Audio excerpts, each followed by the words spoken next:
সরকারি কর্মচারী অধ্যাদেশ 2025-এর কিছু অপপ্রয়োগের সুযোগ রয়েছে বলে জানিয়েছেন আইন উপদেষ্টা আসিফ নজরুল।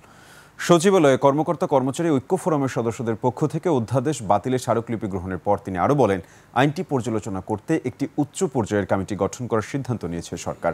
এদিকে ঈদের পর অধ্যাদেশ বাতিল না হলে আরও কঠোর কর্মসূচি গ্রহণের হুঁশিয়ারি দেন কর্মকর্তা কর্মচারী ঐক্য ফোরাম। মফির রহমানের রিপোর্ট। জীবন অবাক না করলে কে করবে? 28% মিল্ক ফ্যাটের অবাক করার সাথে ফ্রেশ মিল্ক পাউডার। জীবন অবাক করুক প্রতিদিন। সরকারি চাকরি অধ্যাদেশ বাতিলের দাবিতে গেল 26শে মে থেকে আন্দোলন করে আসছে সচিবালয়ের কর্মকর্তা কর্মচারী ঐক্য ফোরাম। ঈদের আগে শেষ দিনের মতো সচিবালয়ে আন্দোলন করেন তারা।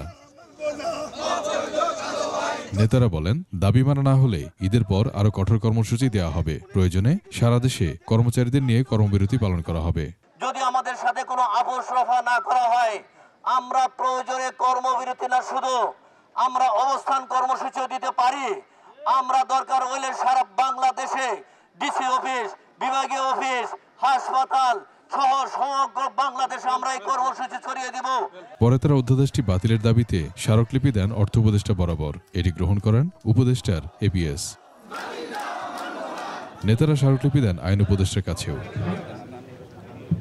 পরে আইন উপদেষ্টা বলেন, দাবির বিষয়টি সর্বোচ্চ মানবিকতার সাথে দেখা হবে। কিছু ক্ষেত্রে অপপ্রয়োগের সুযোগ রয়েছে, তো অপপ্রয়োগের সুযোগ থাকা তো কখনো একটা প্রত্যাশিত ব্যাপার হতে পারে না। অপপ্রয়োগের সুযোগের ব্যাপারে ওনারা তো চাকরি করছেন, ওনারা আমাদের চেয়ে ভালো বলতে পারবেন। ভালো করে শোনা বোঝার জন্যই কমিটিটা গঠন করা হয়েছে এবং আমরা সর্বোচ্চ আন্তরিকতা দিয়ে কমিটিটা শুনব।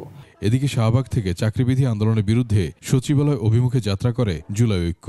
এ সময় তারা বলেন, বিধি নিয়ে যারা সচিবালয়ে আন্দোলন করছে তারা আওয়ামী লীগের দোসর। মফিউর রহমান, 21 টেলিভিশন, ঢাকা।